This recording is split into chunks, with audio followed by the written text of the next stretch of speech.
Contado por el neuropediatra, episodio 154 de la cuarta temporada. Bienvenido a Contado por el neuropediatra, con el doctor Manuel Antonio Fernández. El programa donde aprenderás y comprenderás las claves fundamentales del aprendizaje, la conducta, desarrollo, la crianza y la educación de los hijos, así como sus dificultades y alteraciones, para prevenir problemas y evitarlos detectándolos de forma precoz, para actuar de la forma más adecuada lo más rápido posible y así tratarlos y corregirlos. Todo esto guiados y acompañados por Manuel Antonio Fernández, el neuropediatra.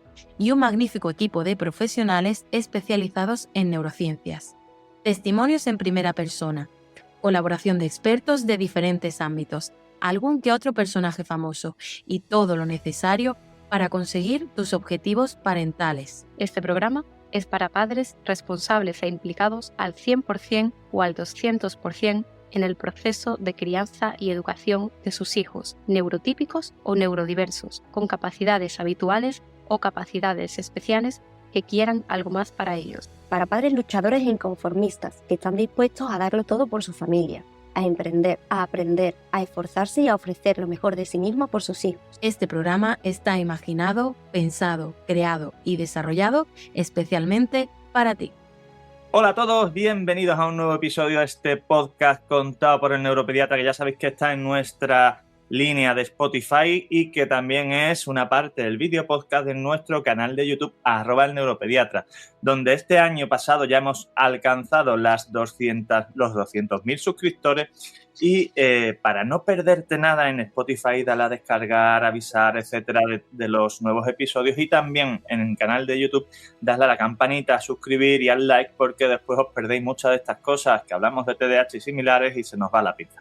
Hoy vamos a hablar de algo que es especialmente importante, porque en los últimos años lo estamos viendo en el mejor de los sentidos. Voy a usar una palabra que va a parecer un poco negativa, pero todo lo contrario, como una plaga, ¿vale? Y como una plaga, ahora os voy a explicar por qué, que es la detección, diagnóstico y búsqueda de información de los pacientes con TDAH en la edad adulta. Y digo lo de una plaga porque aparece por muchos sitios, a veces uno no sabe, no se lo espera, pero la plaga es porque el problema es que estos pacientes no están detectados, no están diagnosticados, no están tratados, y eso tiene evidentemente unas consecuencias que pueden ser muy importantes en su día a día, como hoy el entrevistado que va a estar con nosotros, José Enrique Sánchez Tatos, nos va a contar. Porque vamos a hablar, como digo, de algo que estamos viendo mucho más frecuentemente en la consulta, y es una consulta de neuropediatría, porque en muchos casos estos pacientes vienen derivados de la sospecha de sus hijos o porque no encuentran otra manera de tener una información y un diagnóstico certero. Los vemos, como digo, en el día a día. Estamos descubriendo un mundo para estas familias y para estas personas que es fundamental que todos los que estáis en este mundo, en este sector, conozcáis, ya seáis familias, afectados, profesionales sanitarios, educativos, etc.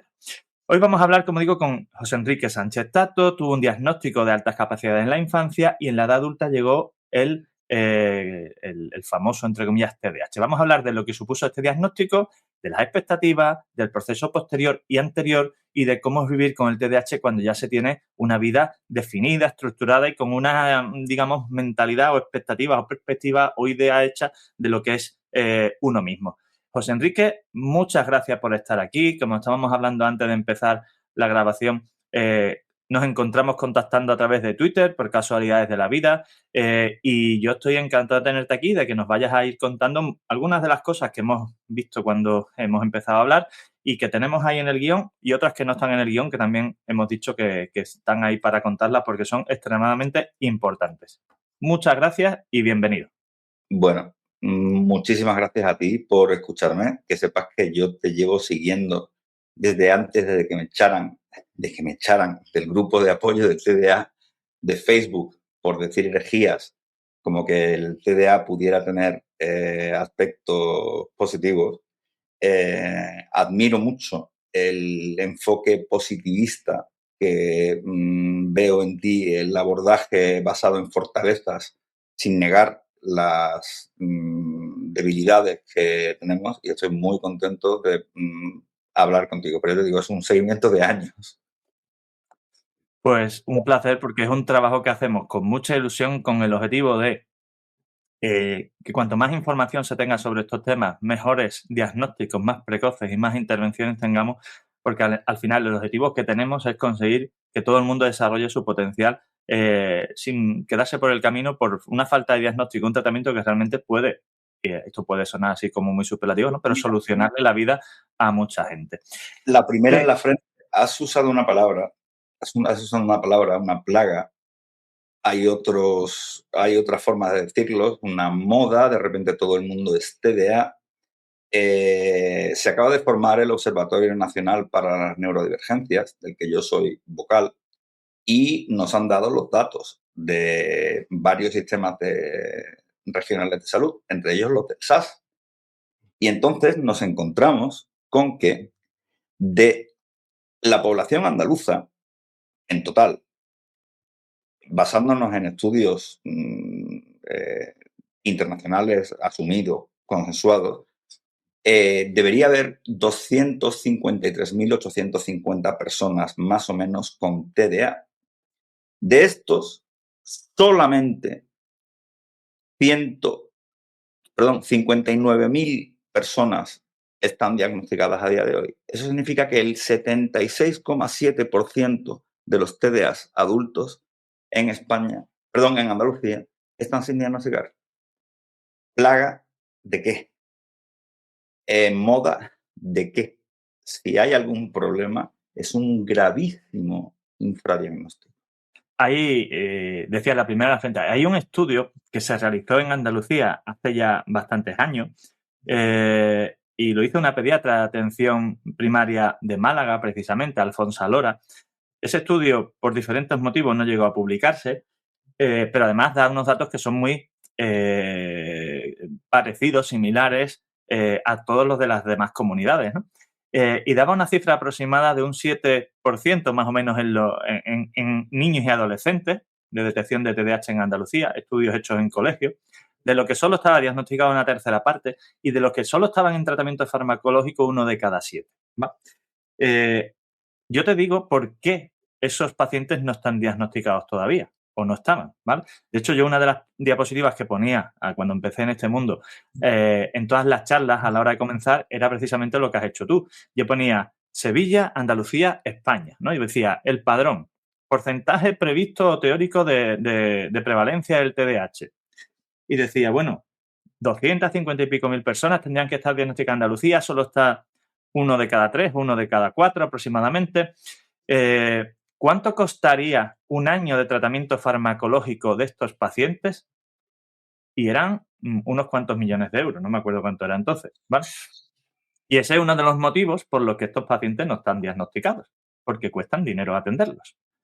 Eso y otro motivo que hemos nombrado antes de empezar la grabación, que es el concepto psicosistémico, psicosomático, psicoanalítico, etcétera, de muchas de las sociedades y escuelas y academias de salud mental de España en general, de Andalucía en particular y a nivel global.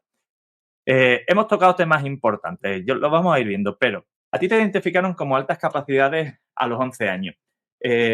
Para ir poniendo contexto, ¿cómo viviste esa etapa y qué supuso esa etiqueta para ti, si es que supuso algo? Porque a veces el ponerle el nombre a las cosas sirve, no sirve.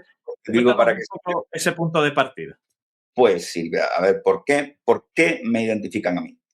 En palabras de mi madre, tú hablas como un catedrático desde que tenías 2 años. Las expectativas eran altísimas. Cuando empiezan a evaluarme y el rendimiento no se corresponde con lo esperado, me llevan al mejor gabinete psicopedagógico de la Málaga de 1980 y poco. Me hacen muchos test, me citan a mí, mi padre quería denunciarlos por haberme dado los resultados a mí y no habérselos dado a ellos directamente. Y me dicen, tu problema es que eres muy inteligente y te aburres en clase. Dile tú a un niño, un preadolescente ya bastante ingobernable, que todo el problema es que eres muy listo. Cuando mi padre, que tenía una idea muy salesiana de lo que era la educación, la respuesta de mi padre es que el niño no va a clase a divertirse. ¿Y para qué me sirvió a mí la etiqueta? Aparte de para confirmar la frase de el niño es muy listo pero no le da la gana, para nada más, porque en aquella época no había ni siquiera la previsión de poder saltar de curso, y la gente no comprende que al colegio no solamente se va a adquirir conocimiento, al colegio se va a adquirir la capacidad de posponer la recompensa. Entonces, cuando se presenta un niño como yo, aparece en que algunas materias eres el número 1, concretamente las que te interesan, y en las que no te interesan, cateas. Y ese cate se atribuye sin ningún género de dudas, a falta de mejor información, a que al niño no le da. Con lo cual, Ojo, para pero ya que te interrumpa, con un detalle muy claro para todo el que no está escuchando, que decía, bueno, eres el número 1 en lo que te gusta. Hay que tener en cuenta que lo que a uno le gusta, es decir, a lo que nuestro cerebro le resulta atractivo, no lo elegimos nosotros de forma voluntaria. Es instintivo y basado en nuestra predisposición genética y nuestra experiencia durante los primeros años. Así que no es que a mí me guste esto y se me dé bien esto y me centre en eso porque sí, sino porque mi sistema funciona de forma muy eficiente para eso, me resulta atractivo, mis experiencias vitales son tal y mi base genética me favorece eso. Lo Pero que es no que además quiere la gente decir... no hace una idea de hasta qué punto eso es preciso. Por ejemplo, cosas que mi cerebro no acepta. Fechas. Yo me puedo acordar del nombre de una molécula que estudié en primero de grupo, pero sin embargo me sé 5 cumpleaños y tengo que hacer un auténtico ejercicio de memoria. Genealogías. A mí, yo tengo un auténtico agujero neurológico. A mí me dicen el primo del cuñado del... ya en el segundo paso ya me he perdido. Efectivamente, no elegimos qué se nos da bien. En concreto, mi tirada de cartas, yo soy altas capacidades, soy hiperléxico, que es una parte de la dislexia. Soy moderadamente, bastante discalcúlico, que significa que yo puedo plantearte perfectamente una integral y después cagarla en un signo. Efectivamente, nosotros venimos con un cableado de serie del que tenemos poca elección, y sin el tratamiento adecuado es como pedirle a un niño diabético que fabrique su insulina. Es exactamente, es como lo de no hay manos, no hay galletas. Se te culpa de cosas... Te voy a compartir una diapositiva de las que le pongo a las familias en la consulta y a los adultos también para explicar esto, ¿vale? Que yo llamo de forma un poco pomposa la ecuación secreta de los resultados mágicos, ¿vale? Yo siempre digo a los pacientes y a las familias que el rendimiento que tenemos depende de la inteligencia, del esfuerzo y de nuestros mecanismos de autocontrol. Eso es lo que falla en el TDAH, ¿no? De manera que como los tres tienen el mismo peso y la misma importancia, pues para tener un buen rendimiento necesito los tres, ¿no? Claro, si yo no tuviera en cuenta los mecanismos de autocontrol, que es lo que falla en el TDAH, como vemos en la segunda línea, la única explicación a una falta de rendimiento sería falta de capacidad, falta de voluntad. Así que en las escuelas, cuando no se tiene esto en cuenta, o en cualquier otro ambiente, si el niño no trabaja, ¿es torpe o es vago? Y si las pruebas dicen que el niño es listo, entonces que es vago, por supuesto. Claro, cuando está diciendo que el niño es torpe porque no tiene capacidad, la culpa se la echas a él. Pero cuando está diciendo que el niño no trabaja porque no le da la gana, aquí empieza el estigma de los padres, porque básicamente le están diciendo a los padres que no han educado a su hijo en condiciones. Ya, pero es que de nuevo la segunda en la frente. El TDA son las siglas de trastorno por déficit de atención e hiperactividad. Un trastorno. ¿Qué es un trastorno? En algún universo alguien considera que las altas capacidades sean un trastorno. Pues te voy a decir yo sí. Cuando no tienes las adaptaciones adecuadas, yo sí, son un trastorno de pleno derecho. Mira, de hecho, esto me ha llevado a discutir con mucha gente, pero mira lo que tengo puesto precisamente en las diapositivas en las que explico esto. Sin las gafas no veo. No te preocupes. Qué maravilla. Cuando hablamos de trastornos del neurodesarrollo, mira el último, altas capacidades, discapacidad intelectual. Es decir, es una forma diferente de desarrollar. Me he metido algo en el ojo.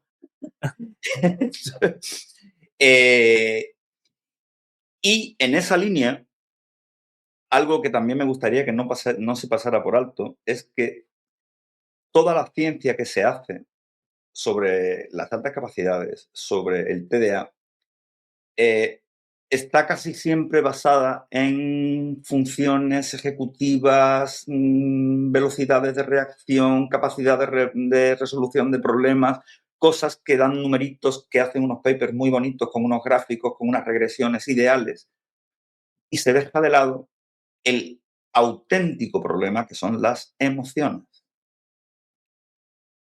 La combinación de TDA y altas capacidades es lo que se empieza a considerar doble excepcionalidad, que más que una etiqueta es un marco, es un desarrollo extremadamente asíncrono del cerebro, en el que algunas funciones alcanzan la madurez y superan a la de los pares mucho antes de que otras.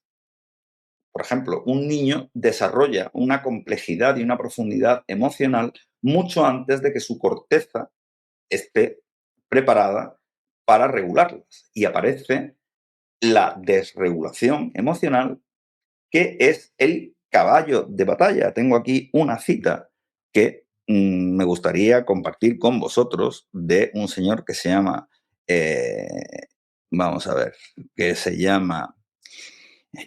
Perdón, que estoy un poco peleado con mi sistema. Todo el procesamiento de la información es emocional. La emoción es el nivel de energía que impulsa, organiza, amplifica y atenúa la actividad cognitiva. Kenneth Dodge, neurocientífico. Tú oyes TDA o altas capacidades e inmediatamente piensas en las notas. Mira, te voy a profundizar un poquito en eso desde mi perspectiva neuropediátrica y neurobiológica, ¿vale? Esta no es, perdona. Vamos a la siguiente. Parece que estamos dando una clase, pero es que creo que es fundamental que la gente entienda esto como lo estamos explicando. La verdad es que me está encantando poder hablar con alguien con quien me entiendo. Vale, mira. La segunda línea dice que hay un problema de resultados, de rendimiento que está en 0,5 porque el autocontrol me está limitando, ¿vale?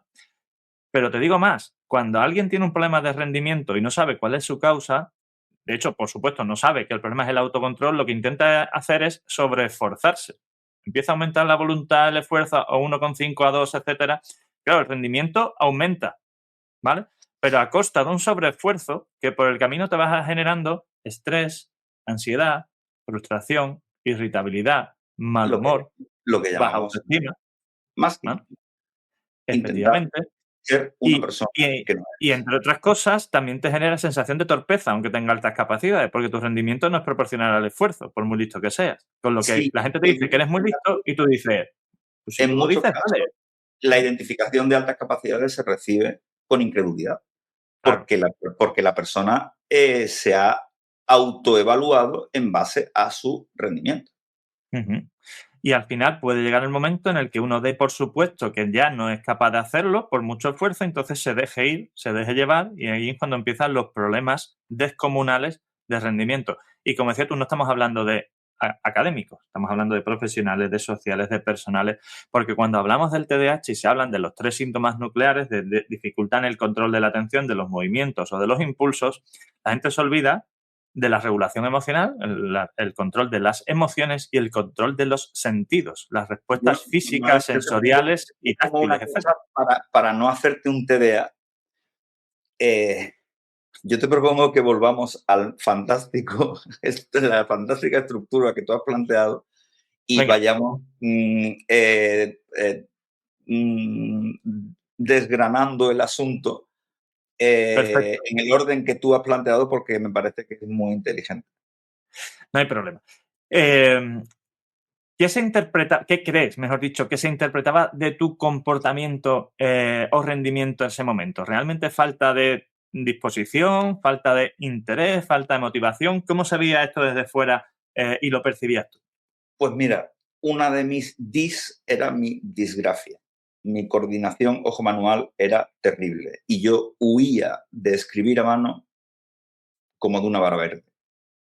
Con lo cual, se daban situaciones en las que yo sabía más para escribir en una pregunta, en un examen, pero con tal de no escribir, me salía. Y eso era interpretado inmediatamente como pereza. Mi madre comenta cómo se dispararon mis calificaciones en el momento en el que se me permitió presentar los trabajos a ordenador. Mis problemas académicos empezaron en primero de EGB, con 5 añitos, cuando yo llego al colegio y me ponen una especie de hoja de Excel en la pizarra, el plan de trabajo que yo tengo que copiar. Mal empezamos. Cuando mis compañeros ya habían hecho una tarea sencilla, quiero decir, no era... mi cerebro dice que no. Hay un meme muy gracioso, la experiencia neurodivergente es tener un cerebro como una entidad autónoma que toma sus propias decisiones y tiene su propia agenda. El mío, ciertamente, no estaba por la labor de copiar aquel plan de trabajo. Entonces, ahí empezaron los problemas. Y el problema es que mis profesores no tenían la formación y también percibían que yo era un vago, que yo podía rendir mucho más y me apretaban, convirtiendo mi infancia en Un calvario. un trauma complejo de muchos años. Avergonzarme en público, enseñando. O sea, imagínate lo que es parar una clase y vaciar mi pupitre, donde yo había ido embutiendo todas las cosas en un espectáculo público de 15 minutos que termina con una rodaja de chorizo putrefacta de principio de curso para disfrute de todo el personal. Esto deja tu autopercepción ligeramente por los suelos. Y por supuesto preparado para un bullying muy entretenido. Pero bueno, voy a hacer un salto Dime, perdona. Sí, bien de bullying.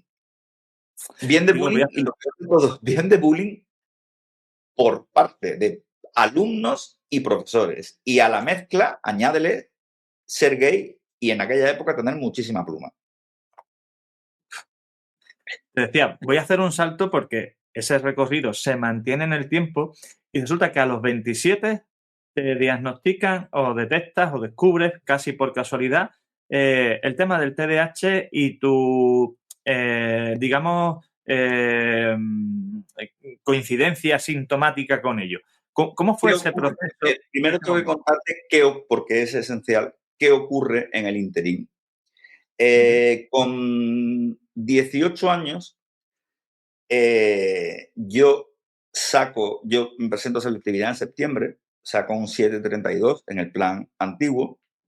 Yo iba para médico, todo el mundo daba por sentado que yo iba a ser médico, pero en un acto nada TDA no me leí las instrucciones del impreso de acceso a la universidad, no marqué la casilla de distrito compartido, que hizo que, aunque no entré en Málaga por 2 centésimas en medicina, hubiera entrado en Córdoba, Sevilla, Cádiz, y yo no iba a ser el primer no licenciado de la familia Sánchez Tato, necesitaba estudiar. O sea, un año sabático no era algo que cupiera en mi mente. Me matriculo en química, que es lo que más se parecía.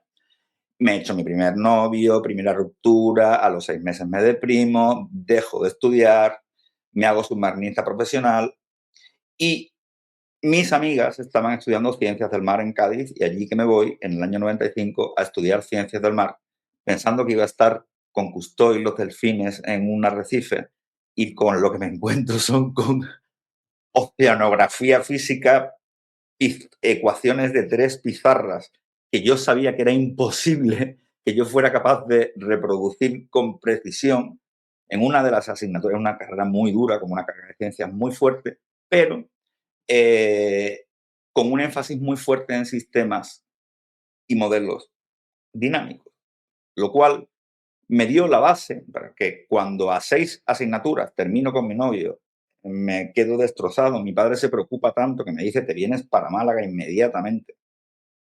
De aquí tendría 23 o 24 años, vuelvo a Málaga de Cádiz, me matriculo en comunicación audiovisual, que fue en lo que finalmente me licencié, y aprendo a pinchar, a poner música, que se me dio muy bien.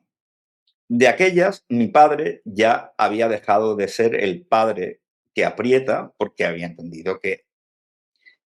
y cuando estaba a la mitad de la carrera, pinchando al mismo tiempo, empezando una carrera exitosa, pero deprimido, con un peso fuerte en el alma, hay gente que se divierte haciendo otras cosas, mi diversión era leer divulgación, y me encuentro con un libro que se llama El cerebro manual de instrucciones, de Reti y Hallowell, me parece.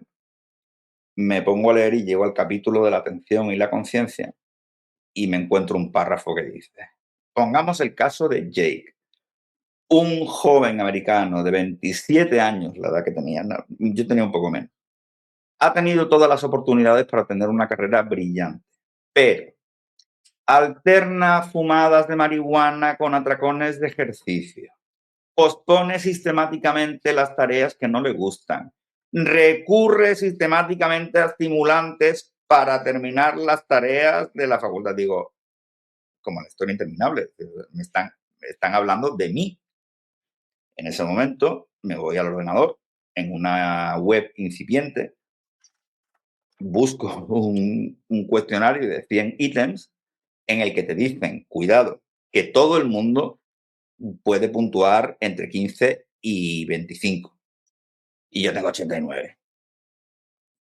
Entonces, primero se lo cuento a mi madre. Y mi madre me dice, se lo tienes que contar a papá. Digo, claro.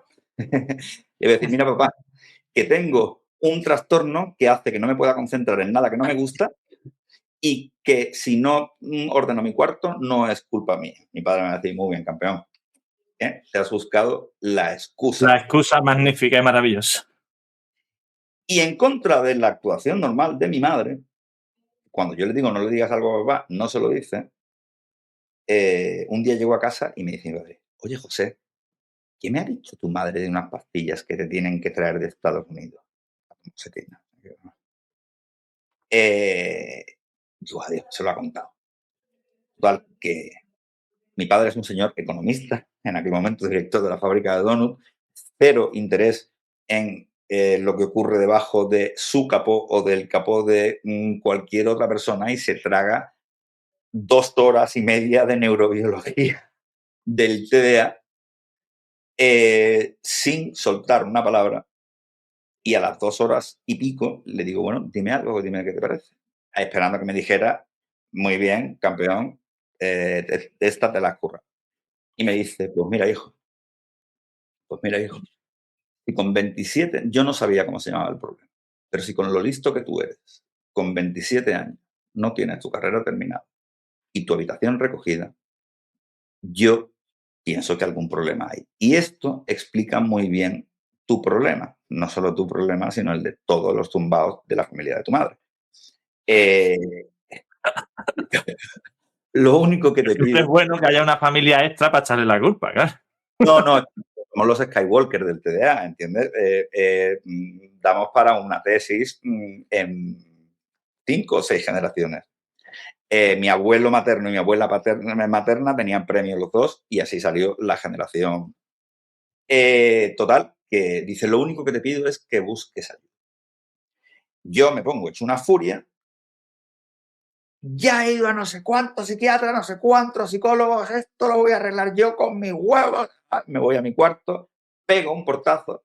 En condiciones normales, eso hubiera ido seguido de mi padre viniendo detrás mía, a mí no me das la espalda. Pero mi padre viene muy suavito, llama a la puerta, abro y me dice, hijo, vas a pasar por esto tú solo, teniendo a tu padre. Nos inflamos de llorar y varios meses después yo me entero de que en la Vall d'Hebron se está diagnosticando y tratando a hiperactivos adultos. Y allí pido cita, me presento acojonado. ¿Te dio Tony Ramos? Yo no quería dar nombres, pero sí. No hay problema, sí. Es un gran profesional y es un muy fue buen un amigo. fue un gran profesional que me dijo cosas que me han salvado la vida, pero con quien no establecí la correspondiente alianza terapéutica. Tony Ramos estaba obsesionado con que yo tuviera o no tuviera un problema con la cocaína, que ya le había dicho que no tenía, y a la quinta visita a Barcelona, Tony Ramos acaba de validar el Concerta y estaba encabezonado en que yo tenía que tomar el Concerta, que me sentaba como el culo porque alguien había hecho mal las tablas de conversión, y a mí el Concerta me ponía de una mala leche espantosa, aparte de no permitirme comer y demás. Volví al Rubifen. Yo hoy le estoy muy agradecido a Ramos Quiroga porque me dijo cosas muy importantes. Llego a Barcelona. Asustado de que me dijeran, no, esta no es la respuesta, sigue buscando.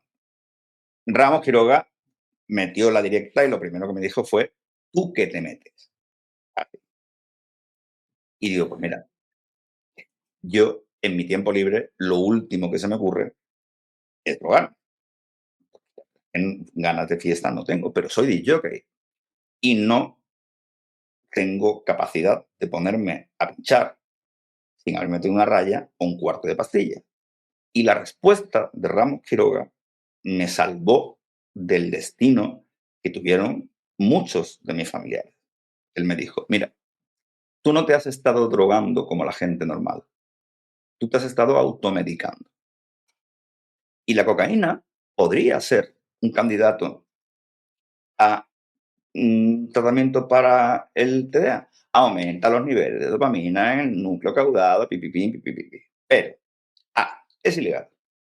Y como es ilegal, tú no sabes si ese polvo blanco que te han vendido es o no es cocaína. Pero vamos a suponer que lo fuera. B, no puedes dosificar. Pero vamos a suponer que tú fueras por la vida con una balanza de precisión y pudieras dosificarte. B, si la cocaína es cocaína, te va a durar 45 minutos. Y tú necesitas estar como mínimo todo tu horario lectivo bajo el efecto. Por no hablar de que hace todo lo que debe hacer, además de afectar a otras áreas que no queremos que... Entonces yo te propongo una cosa. Perdona, que parece una cosa que seguro que te lo dijo en su momento, o si no, lo estaba pensando que es, y encima es caro de narices y te vas a enganchar. Sí, él hizo un símil que me hizo mucha gracia. En la salita de espera había pues la típica mesita con revistas. Dice, mira, mi trabajo consiste en ordenar estas revistas en montoncitos. Y cada vez que tú te metes algo, es como si cogieras la mesa y hicieras pop, y las espurrearas. Con lo cual, por favor, al menos durante los próximos años, no te metas otros psicotrópicos que los que yo te dé. Y a cambio yo te voy a dar un tratamiento. Esta conversación la he tenido con él más de una ocasión, sí. Y vaya, sí funcionó. El inicio del tratamiento con metilfenidato fue uno de los momentos fundacionales de mi vida. Mi padre lloró el segundo día cuando vio que mi habitación, a la que yo tenía prohibido el acceso a la asistenta doméstica, y al segundo día yo tuve una cosa que ahora los guiris llaman rage cleaning. Yo esterilicé mi cuarto, que allí se podía operar a alguien de apendicitis. Mi padre diciendo, madre mía, si a mí me hubieran dicho esto hace años. Ahí fue el principio, porque ¿cuál es uno de los riesgos de ser un buen respondedor? Cuando si tienes la suerte de dar con la sustancia y la dosis, es como magia. Y es muy fuerte la tentación de jugarlo todo al tratamiento. Yo tardé ¿Y la mucho. luna de miel? ¿Y la fase de luna de miel inicial? Mi luna de miel, vamos a ver, fue un crucero por todo el mundo. A mí me vino estupendamente. Nadie, pues claro, en aquel momento, en el prospecto, solamente estaba indicado para adolescentes. Nadie te va a poner cachondo como una perra. Entonces, en mi trabajo de jockey, en fin de semana, que no tiene por qué, pero puede. No, créeme. Lo que no quiero decir, yo pensaba que era yo, pero cuando una persona muy cercana, una señora mayor de mi familia, lo prueba porque tiene una carga muy dura, yo estoy convencido de que es compatible y tiene una carga de ir a ver a otra persona mayor y demás, y le digo, mira, ¿por qué no pruebas un poquito? Y le pregunto a la semana, oye, ¿qué tal te fue? Dice, ay, calla, calla. Mira, yo lo único que noté fue una excitación sexual muy incómoda. Cuando una persona de 60 años hace la primera alusión a su impulso sexual en tu vida, sabes que no eres tú. El metilfenidato tiene como efecto secundario potenciar un sex drive ya posiblemente más alto del normal por ser... Espera, aclaración. Puede tenerlo. Puede tenerlo. Sí, no. Vamos a ver. Digo para que la gente no entienda. Yo me tomo un metilfenidato y me voy a poner que me voy a buscar. No, bueno, puede, depende mucho, como todos los efectos secundarios, de porcentaje y es individual y cualquier acto de prescripción médica es siempre un experimento n igual a 1. Eso es algo que la gente tiene que saber. Los fármacos afectan de forma distinta a cada persona, pero ciertamente eso puede ser un problema. Entonces, llega el diagnóstico y me devuelve el control y me salva de una casi segura adicción a la cocaína, por ejemplo, que yo ya estaba empezando a usar de forma funcional. Yo tenía que estar pinchando todo el fin de semana y para aguantar este tirón estaba usando cocaína para mantenerme despierta. Cuando yo descubrí el Rubifen, dije, voy a pagar yo 30 euros por lo que sea que me hayan vendido teniendo esto que funciona. Perdí completamente el interés. Y esto es algo que me gustaría que los padres supieran. Padres de adolescentes a los que les angustia la idea de dar estimulantes a su hijo, que se piensen bien, que no se engañen pensando que sus hijos no van a buscar esa estimulación por vías bastante menos saludables. También añadir que yo llevo 20 y tantos años tomando metilfenidato. Mi estado de salud somático es perfecto. Mi función renal está conservada, mi función hepática está conservada e incluso tiene consecuencias de segundo orden. Mi ventana de ingesta de alimentos es muy reducida en el tiempo. Yo como poco, durante muy pocas horas, y eso a lo largo de los años ya se está empezando a notar en las analíticas que no son las correspondientes a una persona de 50 años.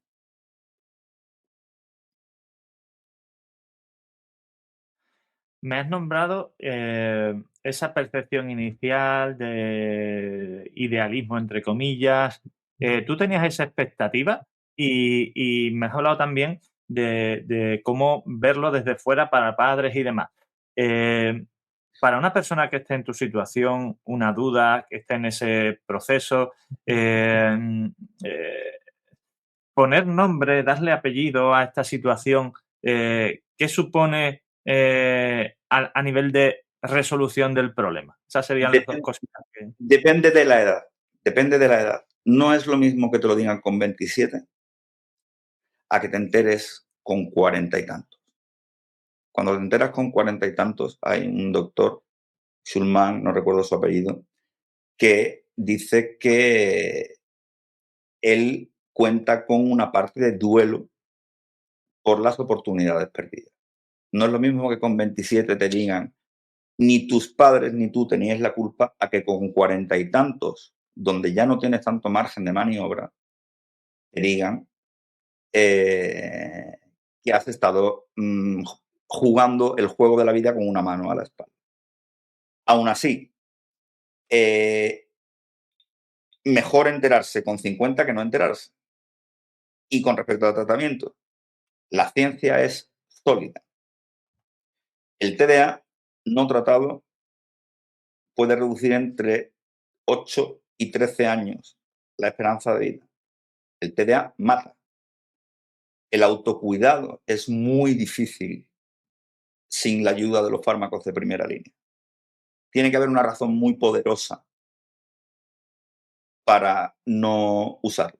Se me viene a la cabeza un estudio en Israel con una cohorte bastante grande de 170 y pico mil personas en las que los TDA adultos no tratados tienen 2,77 veces más probabilidad de desarrollar Alzheimer. No es algo realmente optativo.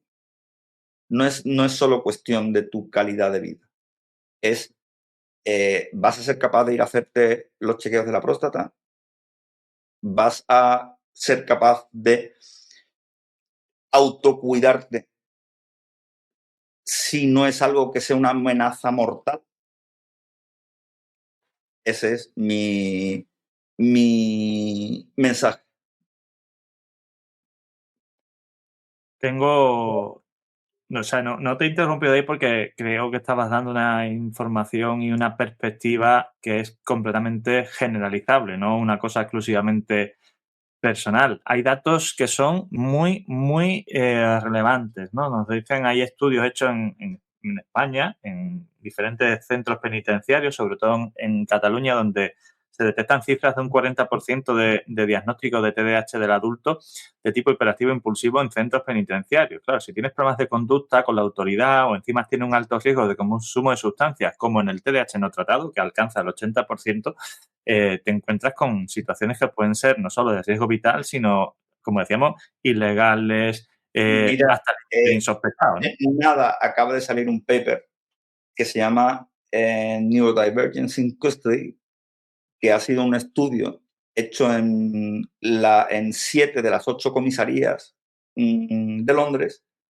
en las que de una población de 300, 200 y pico accedieron a que se les aplicaran cuestionarios abreviados, un check rápido de 5 minutos de TEA y TDA, y resulta que 1 de cada 2 detenidos en el tiempo observado y en la población observada, 1 de cada 2 detenidos en Londres merecen un estudio más profundo para descartar el TDA. No quiere decir que sean TDA, pero que en una primera evaluación da que, o sea, en condiciones normales esas personas irían a ser evaluadas. De hecho, hay una ceguera deliberada en el sistema. Cataluña... Perdona, te voy a hacer un break aquí, porque quería volver en relación a eso mismo que estás diciendo, a lo que decíamos al principio, ¿no?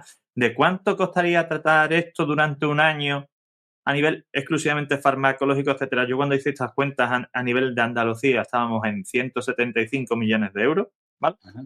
Desde entonces han bajado increíblemente el precio de los fármacos, sobre todo el metilfenidato, ¿vale? ¿Alguien me diría que esa inversión anual en salud mental no solo es beneficiosa a corto, sino también a largo plazo, y no solo a nivel individual para estas personas, sino para todo el sistema? Te voy a decir cuánto le cuesto yo al sistema. Yo con 19 años, siendo voluntario en una asociación antisida, me contagié con el VIH, era el año 96. Yo le cuesto al Estado unos 1.800 euros cada 3 meses.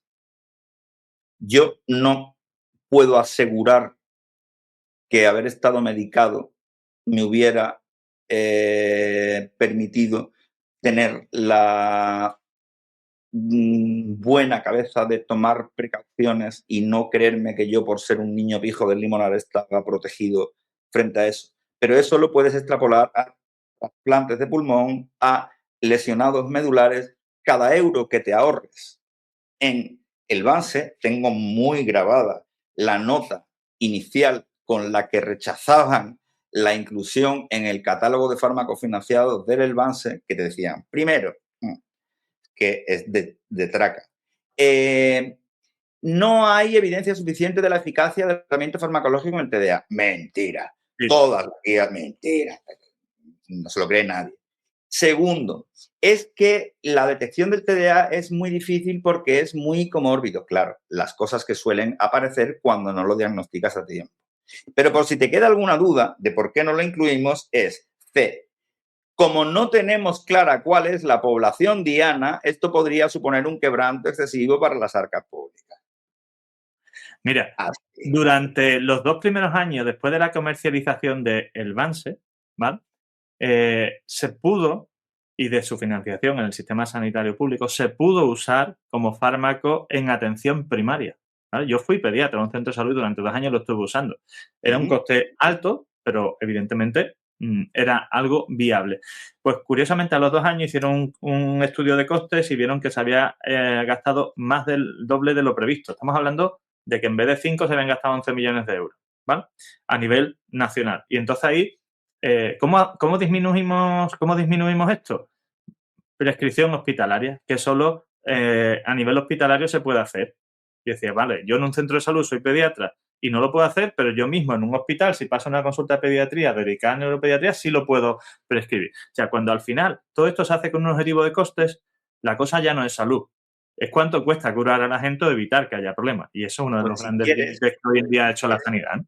Hacemos un poco de fast forward y te cuento cuál fue el grupo de fármacos que volvió a darme un salto en calidad de vida comparable al metilfenidato. Espérate. Antes de eso, ¿en qué áreas, trabajo, organización, relaciones, etcétera, has percibido beneficio? Y aparte de lo que es el tratamiento, aunque ahora me hables de él, farmacológico me refiero, ¿qué otros recursos o apoyos, ayudas has tenido que te han ayudado en este proceso? Primero, tengo un exoesqueleto tecnológico complejísimo, si yo tuviera que evaluar el tamaño del impacto en mi vida, es equivalente al de fármaco.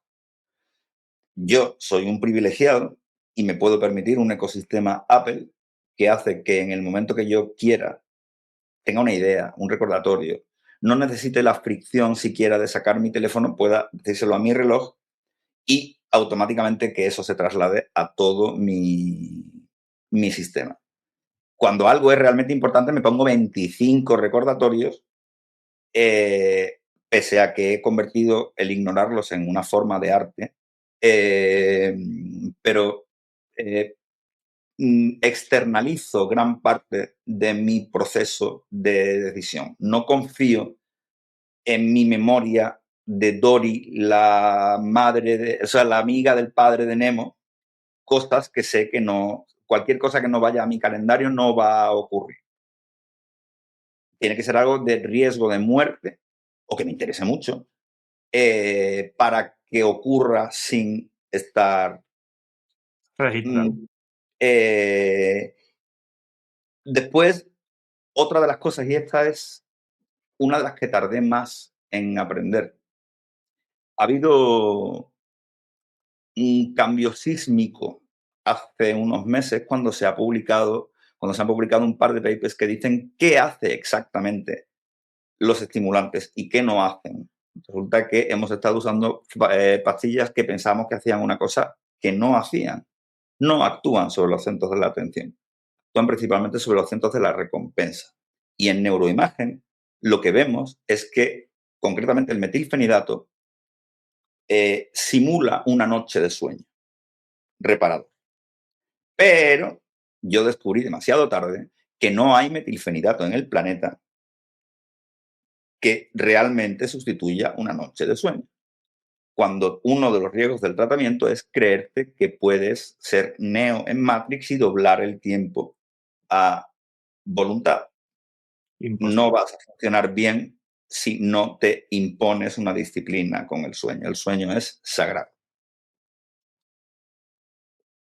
Una higiene del sueño es muy importante. También se está empezando a prestar mucha atención al metabolismo del hierro, que puede estar con frecuencia crónicamente afectado, en muchos casos hasta el punto de quizá poder producir cuadros parecidos al TDA clásico. Con lo cual, ¿qué le diría a los adultos? Tratamiento, sin ninguna duda. Pero si te crees que el tratamiento te va a arreglar la vida, todavía no ha salido esa pastilla. De hecho, lo que sí está claro es que los niveles bajos de hierro y ferritina disminuyen la respuesta al tratamiento farmacológico. Eso es importante tenerlo claro. Si no hay una buena respuesta o de repente alguien deja de tener buena respuesta, hay que ver si los niveles de hierro están bien, porque eso puede afectar mucho a estos procesos metabólicos como cualquier otro. Pero bueno, es importante tener esto claro. Y dos cosillas. Háblame ahora de la parte farmacológica que me has dicho, pero después de eso, para ir terminando, que no me quiero alargar demasiado, que ya nos vamos acercando a la hora. ¿Cuál sería el mayor error que tú describirías en el tema del TDAH del adulto a nivel de diagnóstico y demás? ¿Y cuál sería tu último mensaje para esas personas de 40, 50 que empiezan a sospecharlo o que acaban de darse cuenta de que lo que les pasa es que hay un TDAH de fondo? Pues, desgraciadamente, yo esto lo digo con todo el respeto a un sistema que con todos sus errores me han mantenido vivo. Vivo, que no es poco. Todavía no estamos en una situación en la que un TDA pueda externalizar por completo las decisiones con respecto a la gestión de su tratamiento. Mis consejos son: te toca escribir tu manual de instrucciones, te toca empollarte, no en fuentes de influencer, te toca estudiar. Y tercero, salvo que tengas mucha suerte, si te lo puedes permitir, y esto es una realidad dolorosa, si te lo puedes permitir, busca ayuda privada, porque en la pública te vas a encontrar con gente que va a escatimar en la otra medicación de la que vamos a hablar ahora.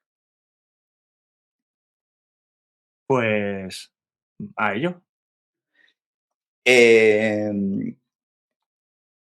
Entronca con lo que hablaba de la regulación emocional. En el abordaje clásico del TDA se fía todo a la regulación que se llama top-down, de arriba a abajo. Se espera que potenciando la acción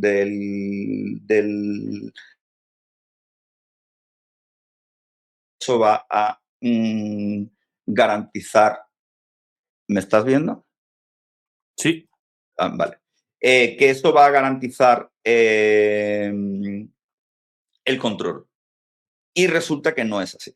Hay otra alternativa, que son los agonistas alfa-2, la clonidina y la guanfacina, que según las guías diagnósticas están reservados para niños que pueden cambiarte la vida, y mucho. Y desgraciadamente, a día de hoy, te la tienes que pagar tú de tu bolsillo. Ha bajado de los 124 euros que he estado yo pagando durante años De Intunif a Pax, no sé cómo se llama, Pax Neuri, que ya tiene un precio mucho más razonable. Pocas, bueno, solo el Rubifen ha causado un impacto tan dramático en mi calidad de vida. Mira, te explico. Tengo casos tan sangrantes de chicos adolescentes, vamos, chicos de diferentes edades que han llegado a los 18 y han dejado de financiarle el Intunif después de estar tomándolo durante años porque no tienen ficha técnica e indicación de adultos. Ahí estamos nosotros. La gran estupidez del mundo mundial por un tema administrativo. Eso por ahí, ¿vale? Después, por un pequeño resumen, metilfenidato y psicoestimulantes, eficacia especialmente intensa a nivel de atención, moderadamente a nivel de control de hiperactividad, se pueden quedar cortos a nivel de control de impulsos, ¿vale? No solamente con quedarse cortos, sino determinados impulsos volverse más difíciles de controlar bajo su efecto. Porque te aumenta la persistencia, más que porque te haga más impulsivo, porque te hace ser más persistente, ser capaz de mantener más el esfuerzo en ello.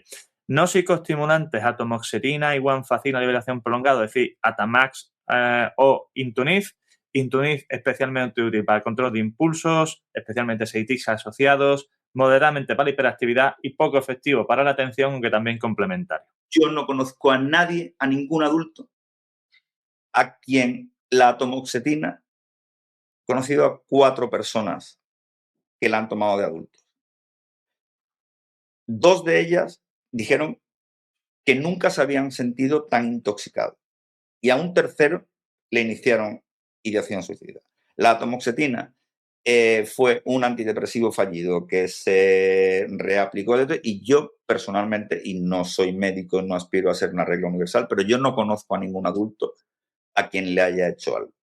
La guanfacina. La atomoxetina te diría que es un fármaco que yo siempre digo a las familias que no es especialmente útil para nada, pero hace un poco de todo. Hay personas en las que es muy eficaz, especialmente cuando no ha habido una respuesta a otro fármaco o en combinación. Se pueden usar en combinación y sí es verdad que hay casos en los que puede ser resultado muy efectivo, especialmente en la parte emocional y demás. Aquí pero estoy hablando desde la experiencia, no con la ciencia detrás. Aquí con el Intuniz es una cosa importante. Problemas especialmente asociados a conductas adictivas, sustancias, juego, etcétera. Tengo tratamientos en chicos con TDAH con Intuniz que nos ha permitido sacarles de conductas ludópatas, porque, entre otras cosas, además del control de impulsos, tiene una eficacia de 24 horas. Y esto nos cubre, claro, día, mañana, tarde y noche, que es muy peligroso. Mejora el sueño. La verdad es que es casi milagroso una pastilla que al mismo tiempo te calma y te aclara la cabeza.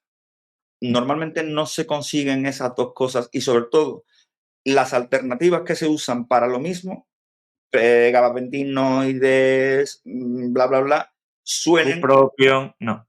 No, señores. De hecho, cuando funcionan bien... La primera mañana de guanfacina. Entonces, ¿así es como ve la gente normal el mundo?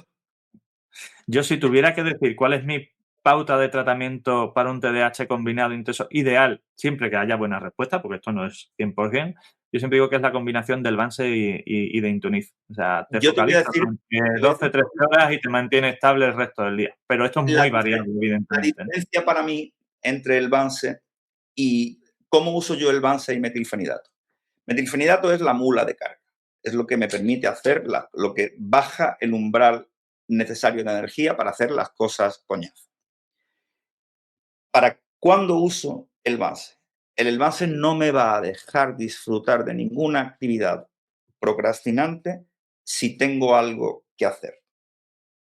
La tomo en momentos en los que realmente necesito hacer esas tareas y la tentación de procrastinar es muy fuerte.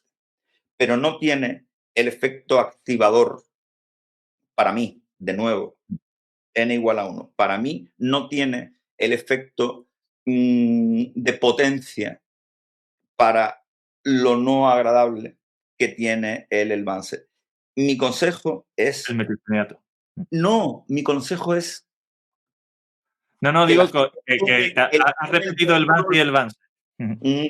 Que la gente aprenda que eso me lo dijo Ramos Quiroga. Me dijo, mira, una de tus habilidades que tendrás que desarrollar será en aprender a oír a tu cuerpo y saber qué te sienta bien, en qué dosis. ¿Y en qué momento? ¿Y en qué momento? Yo siempre digo a los padres y a los chicos, ¿no?, que tenemos estas herramientas farmacológicas, suplementos, terapéuticas, etcétera, y que tenemos que ver, en tu caso concreto, sabiendo cuál es la teoría, cómo podemos combinarlo de la forma perfecta para tus necesidades. Esto no es una barra de café para todos, donde esto es lo que hay, toma y a ver cómo te sientas, y si no mejoras, pues bueno, entonces que esto no te va bien. No, hay que ver. Ni siquiera el mismo fármaco te va a hacer el mismo efecto a lo largo de toda tu vida. Por supuesto. Hay veces que me dicen los padres, no, si esto ya lo probamos hace 2 años y no funcionó, digo, ya, pero hace 2 años fue hace 2 años. Cuando me vi obligado a tomar Concerta porque no tenía acceso a Rubifen, descubrí que me hacía un efecto completamente distinto a aquel horror que tuve en la primera racha de medicación. Mira, para terminar, siempre tenemos 5 preguntas que le hacemos a todos los participantes, que son ya personal, que se responde con un sí, con una respuesta inmediata y un pequeño porqué, para ir desconectando, que es ¿café o té? Hay que elegir. No, dime por qué cada uno y ya está. Yo tomo una dosis concreta de café por la mañana, de nuevo, porque lo más importante para mí es el sueño. Café, sí, hasta las 12 de la mañana. ¿Vale? ¿Mar o montaña? Para mí, mar, pero mar o montaña, naturaleza. El efecto del el salir de la ciudad es... esa sensación que yo tengo ya está respaldada por la ciencia. Mira, tú has dicho antes, eres de Málaga, estuviste en Cádiz, yo soy de San Fernando, estoy en Sevilla. Ya me he adaptado, pero te puedo decir, bueno, todavía lo noto claramente cuando me pasa. Cuando voy de Sevilla a Cádiz y voy en el coche, voy viendo cómo va cambiando la luminosidad del cielo. O sea, esa percepción es muy extraña cuando no la has tenido antes, o cuando has estado muchos años en un sitio y cambia a otro, y la sensación de levantar la cabeza y no ver un horizonte del mar me costó mucho tiempo sobrellevarlo en Sevilla. Pero bueno, a todos adaptamos. Entiendo. ¿Lectura o deporte? Yo lectura, pero tengo que hacer deporte. He sido siempre muy patoso. Resulta que el único deporte que se me da bien es el esquí. Y a partir de los 50 el deporte no es opcional. En particular en los hiperactivos, deporte, y si tiene una componente de equilibrio, mejor. ¿Comida favorita? Sushi. No, qué coño, sushi. No tengo algo así que diga yo. Eres de Málaga, me dices sushi, te voy a empezar a tirar una piedra o algo, ¿sabes? O sea, pero bueno. Es una pregunta muy difícil. Me gusta mucho la comida, como poco, otra de las ventajas del metilfenidato, pero no sabría qué decir. ¿Anécdota más divertida que tengas recientemente en tu entorno familiar? Anécdota más divertida que tenga recientemente en el entorno familiar. Sí. Ahí me has pillado completamente. No lo O sé. no laboral, venga, lo primero que te venga a la cabeza si recuerdas algo así que pueda ser un punto gracioso, TDAH o no TDAH. La verdad, esta era una charla tan importante para mí que está completamente en modo académico, y hacer el cambio de contexto me cuesta. Pues, Me vas a perdonar. Si alguna vez mira, decides, esto es algo para la bastante próxima me la tendré preparada. El switching, la dificultad de cambio de actividad es muy compleja. De hecho, es una de las cosas que se miden en algunas pruebas. El coste de cambio de actividad es muy intenso. Sí. En particular, cuando el grado de inversión personal y mental en una actividad es tan grande como la que yo he tenido en esta charla, que te agradezco de corazón. Sí, el switching me cuesta. Oye, muchas gracias por este tiempo, por tu experiencia y por estar aquí. Yo quiero despedirme de todos, esperando que os haya sido de interés. Y no sé si te han dicho alguna vez que tu voz suena cuando no te estamos mirando, porque yo muchas veces estoy escuchándote y estoy viendo las preguntas y demás, a Alberto Herrera, el hijo de Carlos Herrera en la COPE, pero se suena mucho y tiene un punto muy parecido. Bueno, te lo agradezco muchísimo, pero tengo que hacer el disclaimer. Aparte de un micro muy bueno, he sido cantante de ópera, o sea, tengo una voz educada, tengo muy buen oído y tengo una formación específica. Yo hice comunicación audiovisual, con lo cual he aprendido a proyectar la voz y quiero decir, no es hoy qué voz tan bonita tienes, sé cómo utilizar. Tiene su trabajo de fondo. Oye, Sí, pues sí. muchas gracias, un abrazo fuerte y Un abrazo. de nuevo, bienvenidos todos, no os preocupéis, tenéis toda esta información que la vais a tener en vídeo y en audio. Y José Enrique Sánchez Tato, muchas gracias por haber estado aquí con nosotros. Manuel, muchísimas gracias por la oportunidad. Ha sido un placer. Hasta pronto. Hasta pronto. Bueno, dime, ¿qué te ha parecido la entrevista y este episodio? Apasionante, ¿verdad? Pues si, como te decía en el episodio inaugural, te emociona y te hace vibrar la posibilidad de convertirte en referente en tu área dentro del sector del neurodesarrollo, ya sea como padre, como educador, como sanitario o como terapeuta, para liderar este movimiento y ayudar a tu hijo, a tu alumno o a tu paciente en su proceso de educación, crianza y desarrollo, estás más que invitado a este ilusionante camino. Únete a nuestra comunidad y difunde nuestro mensaje. Hazlo llegar tan lejos y a tanta gente como puedas. Padres, amigos, compañeros, grupos de WhatsApp, redes sociales, te lo agradecerán, te lo garantizo.